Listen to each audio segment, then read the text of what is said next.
Ever wondered who might pop up on your family tree or been curious about your family history? Tim Sullivan is the guy who gets to help you find the answers you're looking for as he oversees the company's ever-expanding database from the C-suite. The Ancestry.com CEO joins me to talk about his career and the path that's led him to the popular genealogy site. Tim, welcome. Thanks for being here. Thank you, Victoria. It's a pleasure to be here. So you've worked in several different spaces during your career. You were a financial analyst at Disney, and then you became you worked at a host of different internet-based companies like Ticketmaster, Match.com, and now you're at Ancestry. Considering your stop in the world of financials, where did your passion for the web and Ancestry.com come from?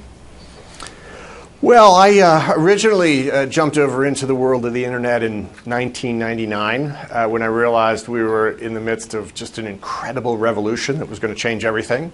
I joined Ancestry about 9 years ago. Knew a little bit about the business before I joined it, and I was just fascinated by the opportunity to take this service and try to create something that would be relevant and interesting to a real broad mainstream market. Absolutely. Well, while working at Disney in the early 90s, you moved to Asia when the economy was losing momentum, but video piracy was gaining momentum. So that presented a challenge for you and the company. What did you experience? I guess what lessons did you learn working kind of in crisis management mode? How has that helped your career kind of with Ancestry?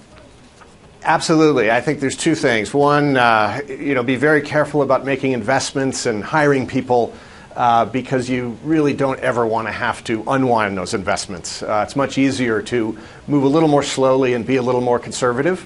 The other thing, I think, is just being very cautious about optimistic forecasts and really trying to underpromise and overdeliver whenever possible.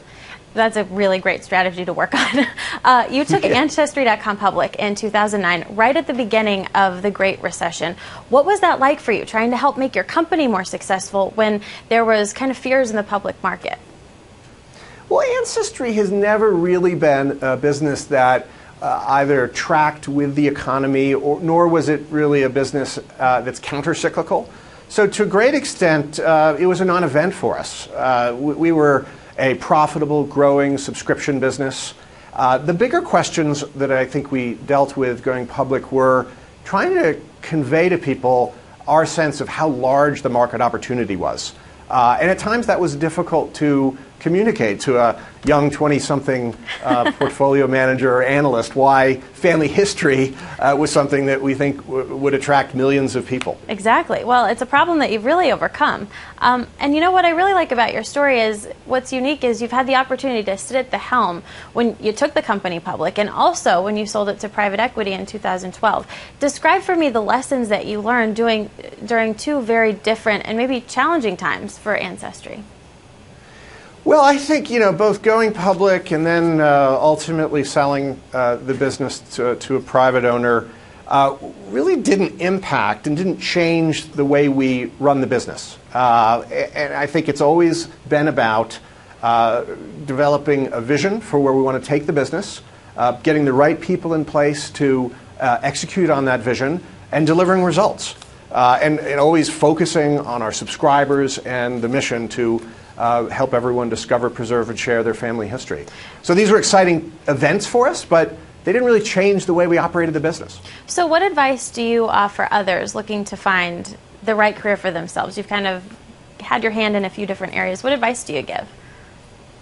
Well, I think there's a simple yardstick, and that is, do you enjoy what you're doing, and do you enjoy it enough to work hard at what you're doing?